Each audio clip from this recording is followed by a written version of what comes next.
Music has been an inseparable part of human history. It speaks when words fail, it connects hearts across cultures, and it preserves stories that would otherwise be lost in time. But beyond the grand orchestras and the familiar instruments we all recognize, there exists an entire world of hidden musical wonders, crafted by ancient hands, played in forgotten corners of the world, and echoing the sounds of long lost traditions. From the haunting strings of the Mongolian horsehead fiddle to the hypnotic rhythms of the Peruvian cajon, from the celestial hum of the hanged drum to the resonant plucks of the West African kora, each instrument holds a secret, a unique voice shaped by the land and the people who created it. And in this series, we will journey across continents, meeting the masters of these rare instruments, uncovering their origins and listening to the echoes of the past. And we begin with one of the oldest and most fascinating string instruments of the world. Did you know that horsehair is used to create music? Yes, actual horsehair. Sounds unbelievable? Come, we'll show you. This is the Ravanhatha, a mystical instrument that carries the weight of centuries. A simple yet deeply expressive stringed bow instrument believed by many to be the ancestor of the modern violin. It is said that thousands of years ago, King Ravana, the ruler of Lanka, played this instrument as an offering to Lord Shiva. Some legends say it was crafted by Ravana himself, a musical genius as well as a warrior. Others believe it was brought to India by traveling minstrels and folk musicians, evolving into the form we see today. Unlike the factory-made violins of today, every Ravanhatha is handcrafted by artisans. The main body is made from a coconut shell or a gourd, covered with a thin leather membrane. The neck, a simple piece of bamboo, extends upward with tuning pegs. But the real magic lies in the bow, made with horsehair, carefully stretched and treated to produce its distinctive sound. Now, if you look at the bow, this one is very different than a violin bow. Literally, very different.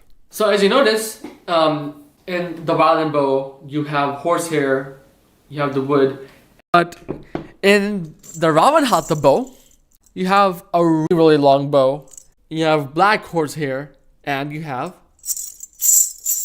bells. So now you might be wondering, why would you add bells to a bow? Well, first cause could be the tradition, or second cause could be that man was a genius, not like me. Anyways, so the reason why they would add it, because to make it sound like you're playing two instruments at once. Let me show you what I mean. So, for example, right now, I'm playing the Ravanhatha without the bells.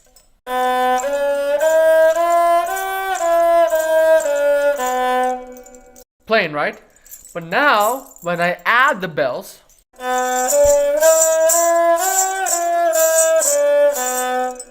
played with a bowing technique similar to the violin, but with a raw, more ancient feel, the Ravanhatha produces melodies that are haunting, deep, and rich with history. For centuries, the Ravanhatha was played in the royal courts of Rajasthan and Gujarat, used to narrate stories of war, love, and devotion. The wandering bhopas, traditional folk storytellers, have used this instrument for generations to tell epics and sing praises of gods and kings.